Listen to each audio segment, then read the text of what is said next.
November the 4th, Ezekiel 1:1 and 3. As I was among the captives by the river of Chebar, the heavens were opened, and I saw visions of God, and the hand of the Lord was there upon me.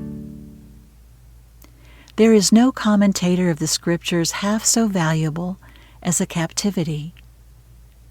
The old Psalms have quavered for us with a new pathos as we sat by our Babel's stream, and have sounded for us with new joy as we found our captivity turned as the streams in the south.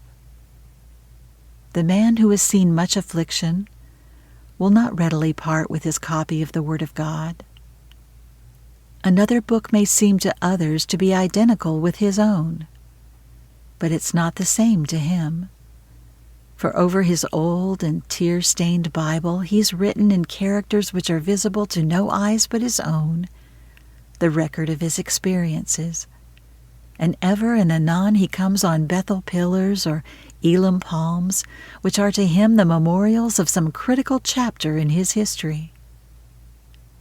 If we are to receive benefit from our captivity, we must accept the situation and turn it to the best possible account. Fretting over that from which we've been removed or which has been taken away from us will not make things better, but it will prevent us from improving those which remain. The bond is only tightened by our stretching it to the uttermost. The impatient horse which will not quietly endure his halter only strangles himself in his stall. The high-mettled animal that is restive in the yoke only galls his shoulders, and everyone will understand the difference between the restless starling of which Sterne has written, breaking its wings against the bars of the cage and crying, "I can't get out, I can't get out," and the docile canary that sits upon its perch and sings as if it would outrival the lark soaring to heaven's gate. No calamity can be to us an unmixed evil if we carry it in direct and fervent prayer to God. For even as one in taking shelter from the rain beneath a tree may find on its branches fruit which he looked not for, so we in fleeing for refuge beneath the shadow of God's wing will always find more in God than we had seen or known before.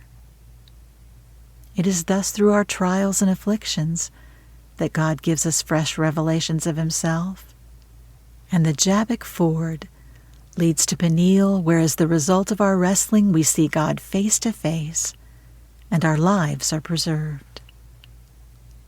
Take this to thyself, O captive, and he will give thee songs in the night, and turn for thee the shadow of death into the morning.